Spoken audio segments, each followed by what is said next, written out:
सर्वप्रथम भंडारा गोंदियाचे भाजपचे उमेदवार जे ओरिजिनल राष्ट्रवादीचे होते पण भाजपचे ते निवडून आले अविनाश बामणकर, त्यांना मी मनापासून शुभेच्छा देतो। आणि देवेंद्र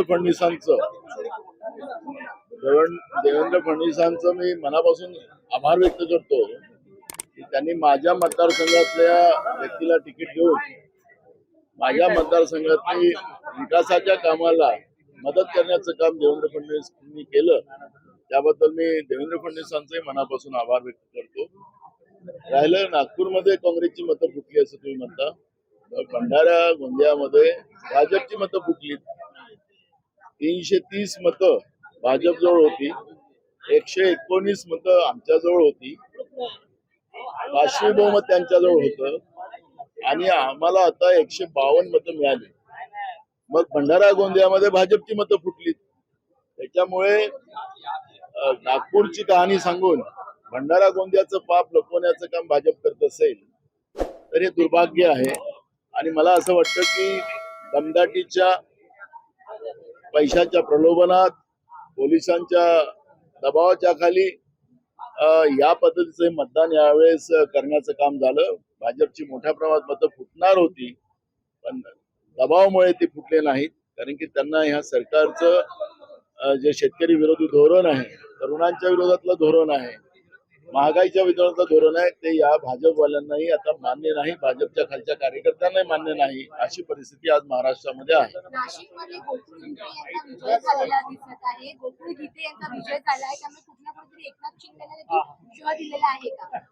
त्यांच्यात तर महायुतीमध्ये आपसातले खूप मोठे भांडणं आहेतच, हे आपल्याला पाहायला मिळतात।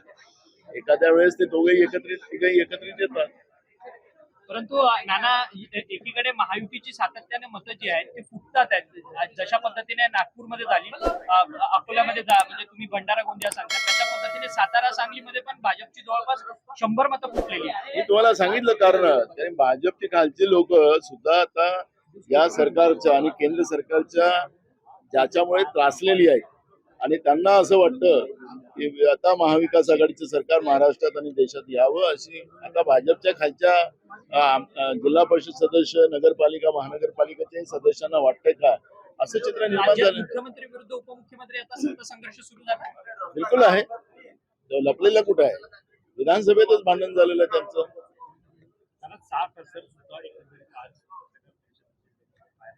लोकशाहीची हत्या करण्याच्या नंतर सुद्धा मुख्यमंत्री सांगत असतील की आमचं ऑपरेशन टायगर सक्सेस झालं, त्याला शिक्कामोर्तब करत असतील तर ही प्रकारची लोकशाहीची हत्या आहे। आणि या लोकशाहीच्या हत्याला मुख्यमंत्री शिक्कामोर्तब करतात। आता महानगरपालिकेचे लोक तोडू, ह्याचे तोडू, आखरी एवढं पाचवी बहुमत आहे, पाचवी बहुमताचंही भूक यांची शांत झालेली नाही।